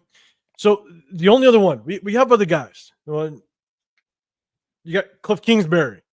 My thing is, he's over with the Commanders. I think he's more of a coordinator guy than a head coach. I don't know if you guys disagree or not. Yeah. We threw Kellen Moore out there. Real quick, Doug Peterson. What's your thoughts on Doug Peterson? Chris, I'll throw it to you first. Yeah, it's hard for me to want to go with him because when I think of Trevor Lawrence, like I truly think Trevor Lawrence is a good talent, and I know that he kind of got handicapped by Urban Meyer, but for Trevor to still not really turn that corner, yeah, I mean, because honestly, yeah, I can't do Peterson. I really can't. He's not what we need right now. Honestly, like we need a spark, we need a splash, someone that's going to, ignite our fan base, and I don't think that's it. Yeah, I'm with you. And Rebel, I appreciate you pulling up, man. Everybody show love to Rebel as well. He's always going live. He's always doing his thing. Show love to Rebel, man. I think he just got monetized too, maybe. I think so. Shout out to you, man. I think. Shout out, congratulations. So do we fire, and Rebel says, do we fire the whole staff? Or do we keep some? Unfortunately, I don't know if it's a question, because when you bring in a head coach, man, you got the ship. Who's going to want to stay? Who's going to want to stay? Unless our little boy Deuce Gruden stays on.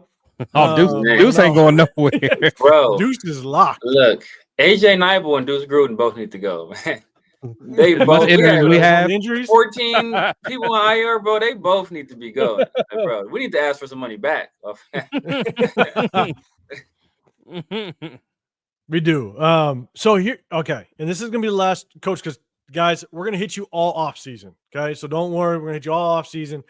And we're gonna definitely come back and give you our opinions, because, like we said before, I think Mark Davis wanted us to talk more about the Raiders, so he made this move today.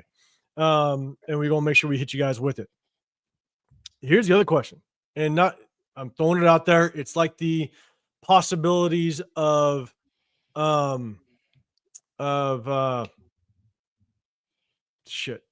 head coach. God damn it. Tomlin, right? Would you trade for Kyle Shanahan? For Kyle? No, I would. Would you want to bring Kyle Shanahan and possibly trade? Because I would have traded for Mike Tomlin 4 years ago before Mike McDaniels or Josh McDaniels. Would you trade for Kyle Shanahan? That's what. He wouldn't come, with the father. He wouldn't come, bro. Yeah, the Raiders still owe his dad money. They still owe money, bro. We fired him. We fired him for cause. Handling business. We did some business with him. And it was a business move, right? Who cares? That's an example. That's an example why you don't treat people bad. Exactly. We did them dirty. Same thing with Lane Kiffin. Oh, bro, if Lane Kiffin in a few years, not that we want him back, but what he's been doing with Ole Miss, he could be one of those commodities, or Sark, what Sark is doing with Texas. Sark and Lane Kiffin are cool. Would Sark come to the Raiders? No, not after we did Lane Kiffin. Would Kyle Shanahan come here? No. The way we did his dad, bro, it's bad. It's bad. Like I said, that's what happens. Bad business. The people you see on the way up are the same people you see on the way down. And think even to get Gruden back, what do we have to do to get Gruden back? Offer him 10 years, $100 million. Exactly. God To damn, get we're still him paying back. for Gruden. We're still paying. That's like, what I'm saying. Gruden That's will what come I'm back and saying. It's like we you can't go paying around Gruden. treating people crazy, man. he double paying dip Gruden on our and ass. McDaniels, bro. We paying Gruden and McDaniels right now. Yeah. And Big- everybody be paying AP. Big 183. I had to refill. I'm with you. I was getting my last sip at that cup. All right. But here's my thing. Okay. All right. I feel you guys. I'm with you guys on Kyle Shanahan. I had to throw it out there because it was people were talking about it and throwing his name out there as people trading. So here's my biggest thing, and we're going to talk about this. Will be the last one for today, guys. I appreciate everybody in the building. Make sure you guys hit that like button, subscribe. We're still going to hit you guys with some film breakdown, and we do it even though it's the last game of the season. We do it because film don't lie. You can see who you want to move on from, who you want to potentially bring back. I think the writing's on the wall, but it's also fun to break it down because we get to see our boy Tyree Wilson. And so, but at the same time, make sure you guys hit that like button, subscribe. Got Chris Protect Show podcast, as well as The Severe Raider. I'm 805 Raider, Real Talk Raider Nation. Hit that like button, subscribe. We'll be with you guys all off season, and we'll make sure we rock this thing. We're going to end it with this real quick. In the beginning of the season, everybody was talking about who do we potentially extend midway through the season at some point in the season, right? And now it's a new regime. And so you already have Nate Hobbs saying that he's going to test, he's going to go into the free agency market. You got Trevon Moehrig, that there's speculations that he's going to go. And now that we have a new regime, who knows what's going to happen? And I'm going to, in chat, I want to ask this to you guys as I kind of catch up with the chats. I apologize if I'm skipping over a little bit, but hit that hashtag Raiders and let me know who your top 3 guys are that you would want to re-sign without question. Top 3 guys. Okay. Hit that hashtag Raiders and then hit me with it so that I can catch my eye. But we had our guys. We had Trayvon Merrick, Robert Spillane, Nate Hobbs. I guess those were the top 3. Spillane. Yeah, Robert Spillane. Spillane, Hobbs and Merrick. Hobbs, Nate Hobbs, Merrick. Yeah, because Diablo, no. Definitely no. I mean, I'm one probably more. going to Merrick. There Hobbs, was one more. Spillane. I thought there was. Yeah, there Merrick, was one more. Hobbs, Kuntz, Malcolm Kuntz. Malcolm Yeah, Kuntz. yeah, and then also, he's hurt, but the other safety we had, Oh, got Epps. hurt.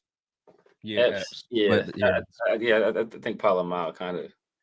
They took our jet. Adam Butler. Oh, Adam Butler too. Oh yeah. Oh, well, Adam Butler's a whole different story. I mean, I'm talking about guys. When we're talking about beginning of the season that we wanted to sign midway, but Adam Butler is going to hurt my heart if that boy walks. Like if we don't see that boy again. But that's what I'm saying. But that comes with getting a whole new coaching staff. I know it does. Right. Like honestly, I wouldn't be surprised if Spillane don't want to come back. Exactly. You know what I'm saying? Because think about that. You can't blame him. That was remember before he was head coach. That was his position coach. He was probably closer to him than any other coach on the team. The guy that gave him a chance, gave him the green dot, put him on the field, put him in positions to be his most successful. And I can see him going back to honestly. I can see him going back to Pittsburgh. Oh yeah, because Pittsburgh. Yeah, because they didn't want to lose him in the first. They didn't want to lose him. We just outbid him. And that's the hard part. When I say top 3, it's like these are guys that I just don't want to see leave. It would literally break just any type of just excitement when we watch. We break down film every single week, and you watch these guys. We've been watching these guys in and out, and we're sitting there going, man, Trayvon Merrick. I'd love to see that guy in the Silver and Black and rock this out one more time. But I'm with you. New regime means new players, but you will still be able to potentially retain some guys or reach out to some guys and see what happens. I like Crash Shot. Hit the hashtag Raiders. I appreciate you saying, what do you think? What do you think happens with Champ Kelly? Does he take a job elsewhere? He's going. Good is going. Yeah, I agree. You guys will know more than me. I'll be honest. So Yeah, I'll yeah, take you I guys' think word it was for good as going, and I think I remember hearing reports that there was some kind of tension between his camp, and his scouts and Telesco, because I believe all the scouts that are in place now are still Champ Kelly's. I don't think Telesco brought all his guys in yet, so Yeah. I imagine that Champ is as good as going. Yeah, and going back to LSU, Adam Butler, man, it'd be hard to see him leave. Caleb on Chason, yeah, man, yes, he revived his career with us, which He did. is hard. yeah. Daniel Rader, you're saying Spillane, Hobbs, and Kuntz. Yeah, it's tough. It's tough. It's gonna be tough to see some of these guys leave, and you would hope, shit. Another guy we can throw out there, and we're talking about a lot of defensive guys. I mean, if you're a Raider, we could talk about Max for a second, but I can see that. if something else comes in, if a whole nother regime comes in, you just hope that you build off of what Jacoby Myers has been able to do. You don't know what's going to happen with current regimes and how their schemes work with the players that we currently have in the building. So, but yeah, I would love to see Spillane come back, because what we have right now is outside of Spillane is not good in that linebacker room. If Spillane leaves, if we let Spillane walk, we're starting from scratch. Empty cupboard. Yeah, completely gone, because we got everybody's nothing. gonna be out there. We have Amari Burney and Amari Gaynor. Marty And Birdie, Eichenberg. We got Eichenberg. Don't forget about Tommy. Disgusting. Come on, Severe. We got nothing. Like I said, we have nothing. Yeah, I mean, Trevon Merrick, Emily, you're saying Spillane, Hobbs, Kuntz are a must. Christian Wilkins, he's going to come back. We got him locked in. He's under contract. Yeah. But I think I'm okay with letting Hobbs walk, though. I am. Early in the season, I was about it, but yeah, Hobbs. I mean, at this point, we just gotta move on. Yeah, Butler's going to get paid 100%. That's why I'm not sure if we kept the same regime, whether or not we would keep him. I'd want to. He deserves it. He deserves it 100%. We've seen it. Well, watch. Let Patrick Graham go to Cincinnati or get the head job at Jacksonville. A lot of them cats are going there. Oh, bro. It's going to be a mass exodus. It's going to be a mass exodus. Cincinnati, they lost Jesse Bates in free agency 2 years ago. Yeah. They ain't had a safety since. Trayvon. Guess who's the perfect safety to fit in that system? Trayvon. And if you're Cincy, you'd be smart as hell. If Patrick Graham can lock up some guys, knowing these guys are free agents, Moreg, Spillane, Ed Hobbs, whatever. Yeah. God, you bring over just those three. Man. You got Hendricks. Think about Hendrickson with Adam Butler. I mean, that could get nasty. Nasty. All that defense has to do is be middle of the pack. Then the Bengals, they're gonna take. I'm with you. I'm with Emily. Trade Tyree Wilson. Yeah, I trade him, 100%. And we get a Taylor. We'll get a conditional. She got way more moves than him, man. She got a rip move. Man, exactly. She can get off the line.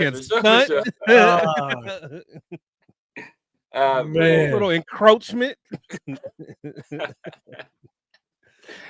You guys are a mess. You guys are. You guys.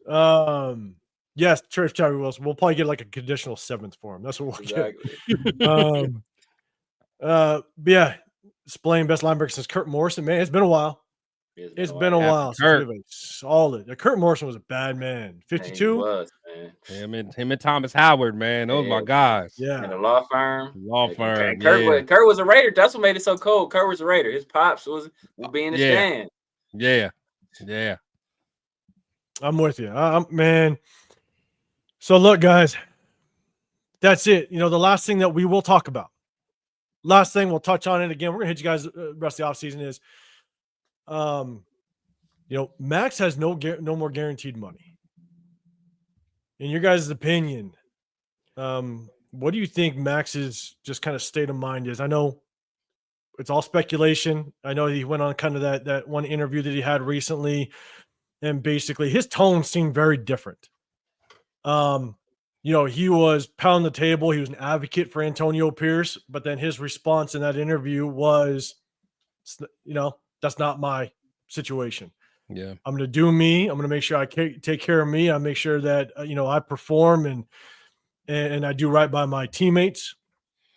And he did not back up anybody. And so I wonder what the state of mind is of Max Crosby. And chat, let me know what you think, your opinion on Max Crosby as it stands right now. Just kind of what his state of mind is with this whole transition, because he also did say this shit feels like a revolving door. Next thing you know, I see somebody different in how you have any type of chemistry with people just coming in and out. So, Chris, I'll throw it to you first, man. What's your thoughts on Max Crosby and just kind of his state of mind right now?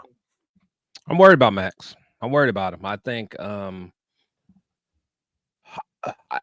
course, he wants money, but I don't think, a competitor like Max isn't fully and only money motivated. Max wants to play in big games. He wants to play for something. He loves the Raiders. He loves the Raider Nation. He makes that so clear.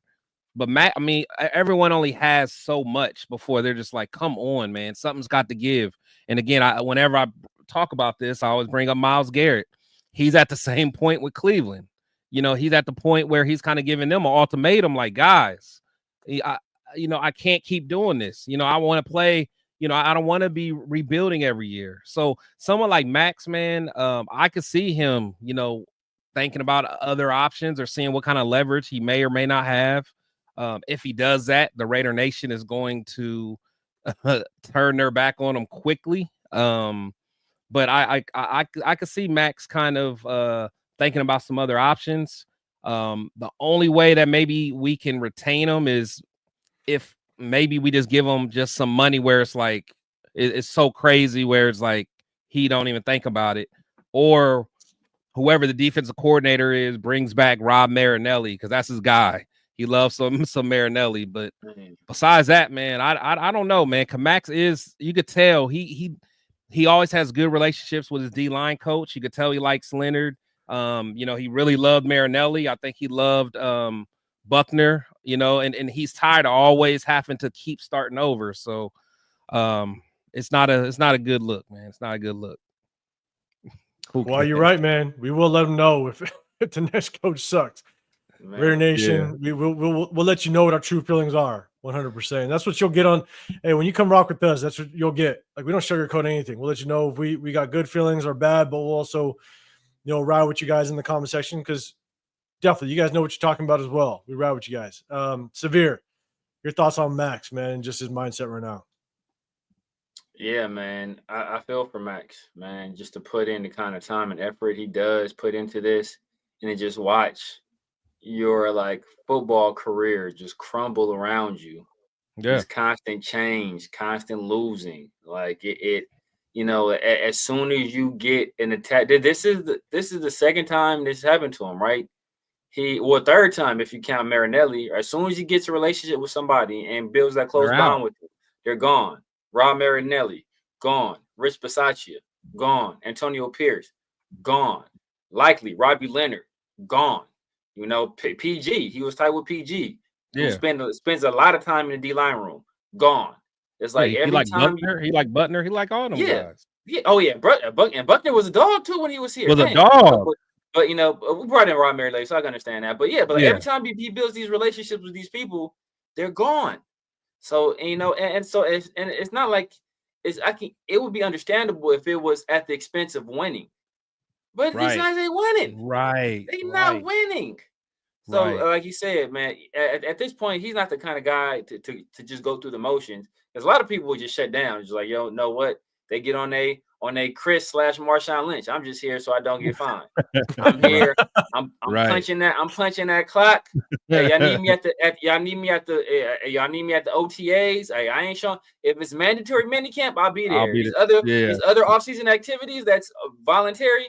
Y'all can catch me when y'all catch me. I'll be at the mandatory ones though, and I'm gonna be rehabbing on the side with a trainer, not participating in the nonsense y'all want to do. Because you know what, I'm nursing. I got a little stinger that I'm nursing. I'm on my own program. I can see that happening because how can you trust this organization anymore when every time you try to, the rug gets pulled out from under you, right?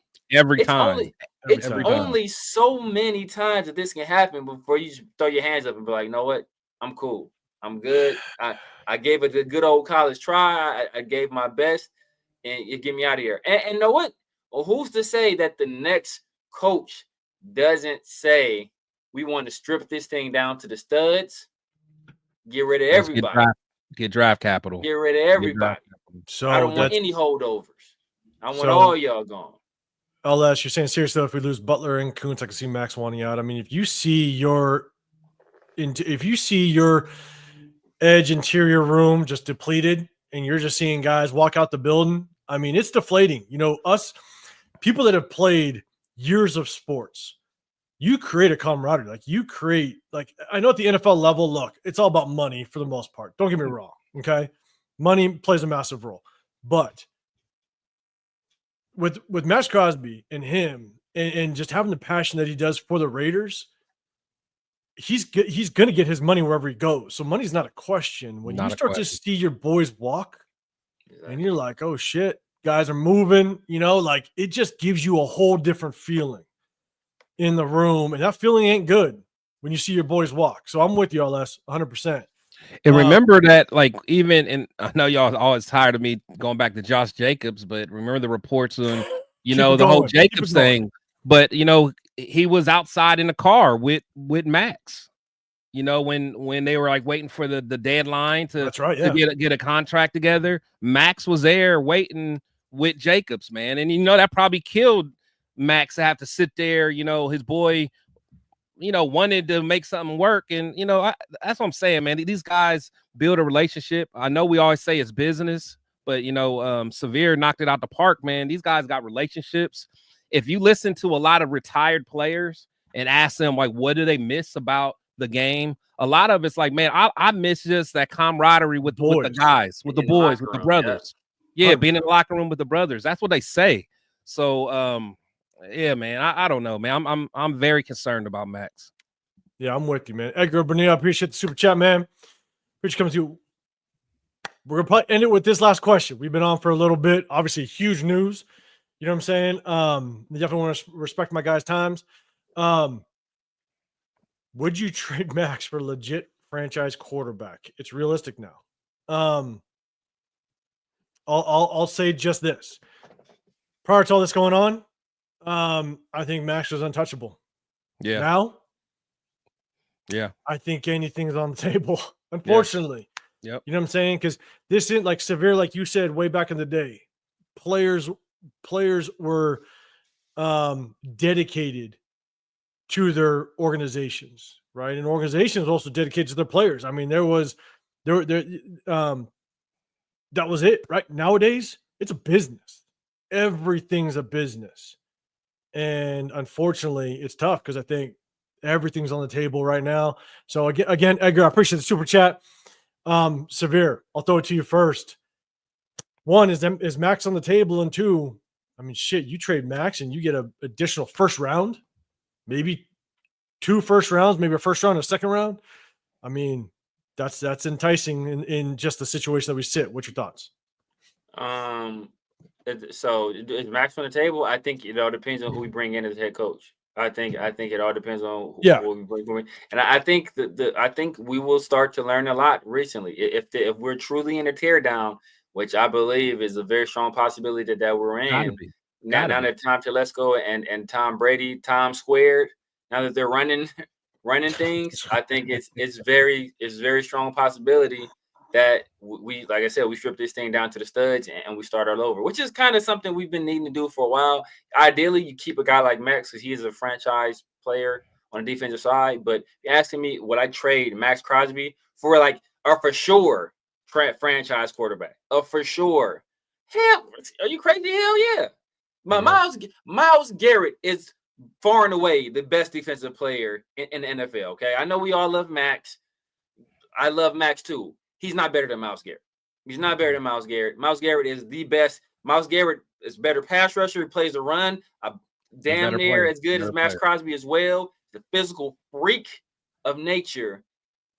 Defensive player of the year, all that stuff. He is a monster. And what are the Cleveland Browns? Right? The Washington Commanders, they traded Montez Sweat, who's not as good as Max Crosby. They also traded Chase Young, who's not as good as Max Crosby. But neither one of those guys were doing for the organization what Jaden Daniels came in year one and did. Year one. Last year with those guys, they were picking number 2 overall. Without those guys and with Jaden Daniels, they're in the playoffs. So a franchise quarterback, that's the great equalizer. It's everything. That changes your organization. Changes your organization completely. So if it's for a franchise, a legit for sure franchise guy, oh, peace out, Max. I love you, brother. You know, I'm gonna give you one of those and on the way out. Raider Pete, that's funny. Yeah, it's funny. Empty seats in Las Vegas is the business too. Yeah, man, that last, I'll tell you, that tailgate was empty. One, empty, but two, damn near nothing but Charger fans in that damn tailgate that last game. So yeah, man. Guys, I appreciate you. I appreciate everyone in the chat. You know, we've been rolling for almost 2 hours. I'll tell you right now, we don't lose sleep when it comes to our Raiders, man. Something will drop before you know it. And, you know, we talked about a lot today, but make sure you guys stick with us because we're going to hit you guys 100% during the offseason, right? Any news that drops, obviously now we got a shit ton to talk about when it comes to, you know, head coaches, potential head coaches. And as soon as head coaches are hired, who's the coordinators? That's a whole nother conversation. And then who are their position coaches? All that matters. All that matters, man. All that matters. And it's also breaking it all the way down to what players in the draft, what players in free agency now match and marry their schemes. You know what I'm saying? And so that's definitely something that we're going to break down. We're also going to break down a lot of the college players, the college prospects. Because now it's like, shit, you know, I had an idea who I'd like to draft, but now, you know, you just don't know. Now you got to wait to see who that head coach is going to be. Exactly. What type of systems that we have. So, but man, chat, you guys have been fire, man. It's been crazy. I've been trying to keep up. I apologize if I didn't get to anybody. But before we get out of here, guys, make sure you guys check in, hit that like button wherever you're at. I got Chris Protect Show podcast. I got The Severe Raider. I'm 805 Raider, Real Talk, Raider Nation. We're going to try to jump on, maybe not all of us, but definitely some of us, maybe do either some watch parties or, you know, just checking out some of the NFL games, the playoff games. Keep linking up with you guys. But one thing you guys can look forward to is we're going to keep you updated. At the same time, we are definitely going to look at some prospects, some college prospects. We watch film every single week, and we're going to try to break down some film on these college prospects as well and give you guys some mock drafts because it'd be cool to kind of run through and just see kind of how it plays out. So real quick, Severe, let everybody know in the chat what they can expect from you. Kind of, I know you got some merch out and stuff. Let them know what you got. Yeah, man, you guys know what it is. The Severe Raider on IG, YouTube, TikTok, X, all that good stuff. If you guys want to hear me yell some more about how mad I am at this team, I'll be on in about well, I would say 30 minutes or so, but you never know. I'll be on this evening. Let's leave it like that. I'll be on this evening. Hit the notification bells, and y'all can hear me rant some more about this team's decisions. But yeah, you know, rocking out, you know, every Tuesday with my guys. You know, we usually do film breakdown, but of course today, special occasion. It was a Raider shit in the bed day, so you know we had to celebrate that. I do the 50-50 show every Tuesday evening as well, and then Fridays we got Around the Show with my guy Farrell and Big Mike. So be on the lookout for that. It's probably gonna be a week long of me just yelling at the Raiders. So if y'all enjoyed what y'all saw earlier, stay tuned. And just so you guys know, I'm 805 Raider, but the 805 Raider came up in the building. The original. The original, apparently. No riding. I like it. I like seeing it. Chris, man, let them know what you got. Yeah, man. Protect the Shield podcast on YouTube, IG, Facebook, Twitch, or not Twitch, Twitter, X, whatever. Yeah, so definitely continue to do some stuff with my guys. Also got a show coming up sooner or later with my brothers at 'cause I know a lot of people have been asking,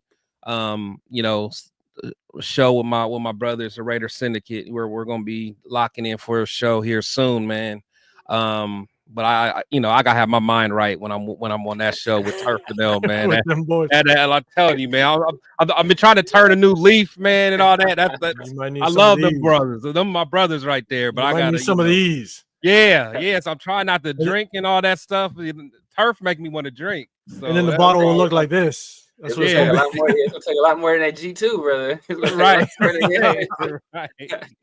Right, man. But yeah, speaking of TRS, man, make sure you guys check out Leo's show and make sure Severe's as well. But yeah, so that's kind of what I'm doing.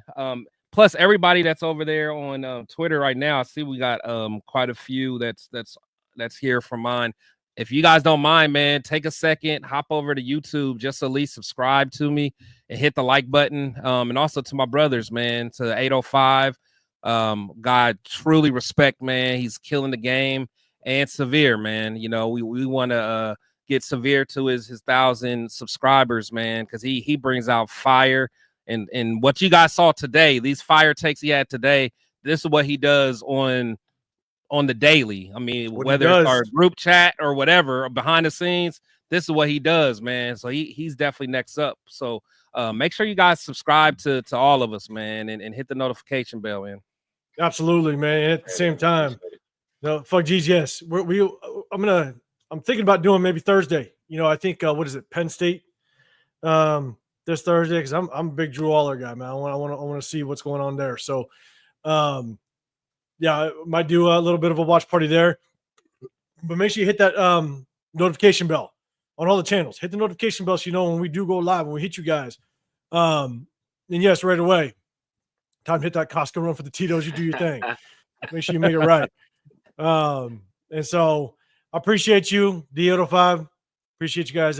We'll try to if we got a mod in here, if you guys can post the links for our guys, man, that'd be great. Yeah, come on, Marcus Freeman. What you doing, man? Leo. And LS, you're right. It takes 30 seconds to subscribe, even less than that. So just go make sure you guys hit everybody up, man. Appreciate that. We're gonna be hitting you guys all season. Lakeshore Raider. We'll talk about Shador Sanders next time. We got definitely a lot. Edgar, draw our future. Man, no, I hope so, but we'll see what happens. But I appreciate you guys. Make sure you guys hit that like button, subscribe, turn those notifications. So you do when we go live. We're gonna hit you guys a little bit later in the week with some breakdown of the film. We know all you guys join us, which is good. We have fun with it, but we do a good job breaking down that film. I'm not gonna lie. So make sure you guys join us. But stick with us because we'll hit you in the rest of the off season and we'll make it right. So appreciate you guys. Have a great rest of your evening. We'll check you guys on the next one. We're out. Peace.